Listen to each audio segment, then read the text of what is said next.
ফের বাঘের আতঙ্ক ছড়ালো ঝাড়গ্রামের লালগড়ের অজানা সুরের জঙ্গলে বৃহস্পতিবার সকালে কাটা আনতে গিয়ে কয়েকজন গ্রামবাসী হঠাৎই দেখতে পান এক অজানা জন্তুর পায়ের ছাপ। জঙ্গলের নানা জায়গায় অজস্র ছাপ ছড়িয়ে রয়েছে বলেই জানান স্থানীয়রা। স্বাভাবিকভাবে এলাকায় শুরু হয়েছে চাঞ্চল্য আতঙ্ক। উল্লেখযোগ্য 2018 সালে এই জঙ্গলেই প্রথমবার রয়্যাল বেঙ্গল টাইগারকে দেখা গিয়েছিল। তখন থেকেই জল্পনা ছিল সেই বাঘটির সঙ্গে কি তার পরিবারও ছিল। আবারও কি বাঘ মামার পরিবার থেকে কেউ ফিরে এলো লালগড়ে, সেই প্রশ্ন ঘুরপাক খাচ্ছে মানুষের মনে। ঘটনার খবর পেয়ে বন দপ্তরের কর্মীরা ঘটনাস্থলে পৌঁছে পরিস্থিতি খতিয়ে দেখছেন। ইতিমধ্যে আতঙ্ক ছড়িয়ে পড়েছে গ্রামাঞ্চলে। আমাদের এখানে অজানা একটা জন্তু, যেহেতু আমরা পায়ের ছাপ মিলেছে, গ্রামবাসী সবাই খুব আতঙ্কে আছে। যাতে আমরা এই মোটামুটি ডিওফোদের কাছে কিংবা রেঞ্জারদের কাছে আমরা আবেদন করছি যাতে আমার জন্তুটিকে আমাদের সরানো যায় কিংবা মানে কিছু ব্যবস্থা হয়। কি নাম তোমার? আমার নাম হচ্ছে মনোজ মাহাতো, আয়নাশুলি গ্রাম।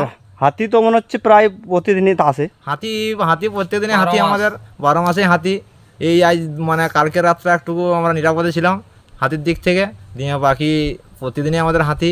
যাতে আমরা এখন খুব আতঙ্কে আছেন নাকি? এখন আমরা এই গ্রামের দিক থেকে খুব আতঙ্ক, মানে বাঘের যে ছাপ পাওয়া গেছে, যেটা ফরেস্ট বলছে যে এটা মানে 9 ইঞ্চি থেকে 10 ইঞ্চি ছাপটা চারদিকে ঘুরিয়ে মাপা হলো, দিয়ে ছাপটা মনে করছে যে এটা অরিজিনাল, হয়তো মানে জন্তু জানোয়ারের ছাপ, হয়তো বাঘ নয়তো চিতা, যে কিছু বলছে। ঠিক।